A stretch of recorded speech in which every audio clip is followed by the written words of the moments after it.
Saya Iya. ke Pak Herman. Pak Herman, ini apa harapannya nih selaku praktisi hukum ini melihat bahwa kota lain, ibu kota DKI Jakarta ini sudah ada 250.000 rupiah dendanya, Sumatera Barat juga sudah melakukan denda. Kalau memang di Makassar ini dengan pertimbangan perekonomian masyarakat kota Makassar yang memang kita belum ketahui, ada juga yang memang kalangan menengah ke bawah, kira-kira sanksi-sanksi yang seperti apa sih menurut Pak Herman ini bisa diberikan ke masyarakat yang tidak patuh agar memang masyarakat ini bisa lebih cinta kepada kesehatan dirinya seperti itu, Pak Herman. Silakan. Ya, saya kembali ke prinsip ya, ultimum remedium istilahnya. Sanksi itu paling belakang digunakan. Ya. Makanya lebih elok sesungguhnya ketika banyak potensi anak-anak muda, Deng Aris, ada Mas Fatur, itu potensi semua. Jadi kalau dalam istilah hukum itu sebenarnya sanksi itu ada ultimum remedium namanya. Upaya paling akhir kalau tidak ada lagi upaya lain. Jangan ujuk-ujuk, belum selesai Perwali 36, Mas Ade tadi bilang bahwa sudah mulai longgar, Ya. itu belum selesai dievaluasi, tiba-tiba muncul lagi sanksi. Ya. Jadi, apalagi kalau bicara legalitas, bagi saya tindakan sanksi ini, legalitasnya saya pertanyakan, perlu dipertanyakan, kalau ada memang legalitas sanksi dalam hal itu. Nah, menarik sebenarnya, sesungguhnya kalau pemerintah Kota Makassar menggunakan semua sumber daya yang dikatakan Deng Aris tadi, orang-orang, anak-anak muda cerdas, anak muda gaul, kita gunakan semua potensinya. Karena jangan sampai sanksi itu menjadi momok bagi masyarakat di tengah kondisi ekonomi yang belum pulih. Kalau Anda lihat di beberapa media, kita itu sudah 0% dari PDB kita, pertumbuhan ekonomi kita. Ini sudah, kalau sudah sampai -3, itu akan terjadi resesi. Jangan sampai ini kontraproduktif dengan keinginan pemerintah membangun ekonomi di tengah pandemi yang kemudian disebut dengan new normal. Sehingga kemudian saya sih lebih keren menggunakan Deng Aris. Ya. Misalnya pemerintah kota, cari orang-orang yang seperti Deng Aris ini untuk menjadi duta COVID misalnya di Kota Makassar. Cari anak-anak muda seperti Mas Fatur yang punya kecerdasan bagus, komunikasinya bagus. Karena di hukum juga dikenal prinsip ultimum remedium. Sanksi itu kalau sudah tidak ada jalan. Sehingga kemudian sedangkan tindak pidana saja, misalnya kalau Anda biasa lihat misalnya restoratif justice, tidak selamanya harus ditangani polisi. Jadi kalau ada perkelahian atau ada apa, ada perkapnya, ada peraturan Kapolri yang menyatakan janganlah semua dibawa ke polisi, kalau bisa diselesaikan di forum. Ada forum di masyarakat namanya forum kemitraan antara polisi dan masyarakat, selesaikanlah dulu secara musyawarah mufakat. Itu lebih sesuai dengan nilai-nilai Pancasila, musyawarah untuk mencapai mufakat, ketimbang ujuk-ujuk sedikit-sedikit kita keluarkan sanksi. Jadi galilah dulu potensi lain supaya kesadaran tentang bahaya COVID ini bisa terbangun, itu yang pertama.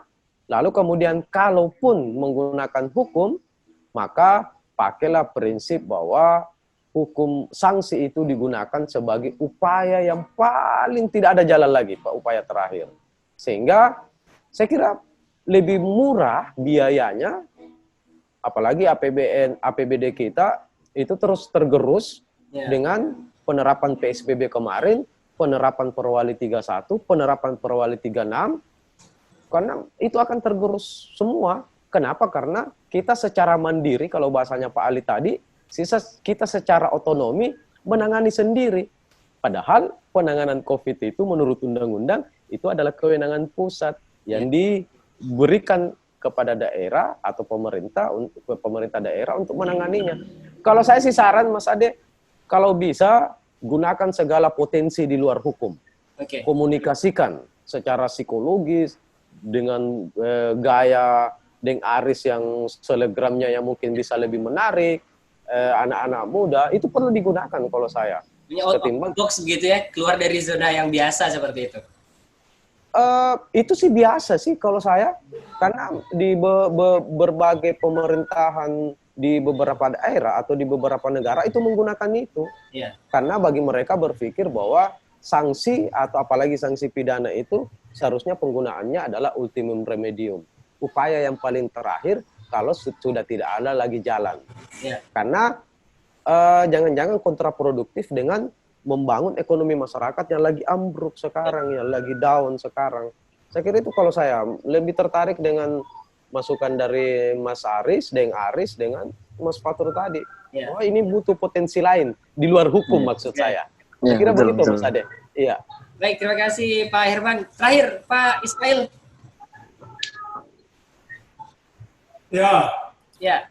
Tambahan sedikit Pak Ismail untuk closing statement. Tadi kita sudah dengar Pak Herman, Deng Aris juga, ada Bung Fatur juga tentang saran dan harapannya terkait gimana sih caranya ini sebenarnya menimbulkan rasa kecintaan kita terhadap kesehatan diri kita, bukannya malah ketakutan. Karena kalau ketakutan dengan petugas COVID yang datang, kalau misalnya tidak ada petugas, jadi kita pastinya jangan bisa pakai masker karena sudah tidak ada petugas. Jadi apa yang bisa disampaikan nih Pak Ismail terkait dari hal-hal yang tersebut?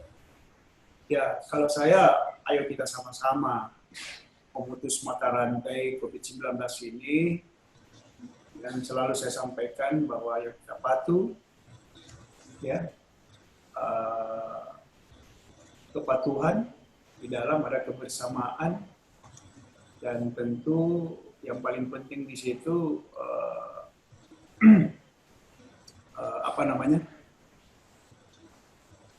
kita waspada terhadap COVID ini.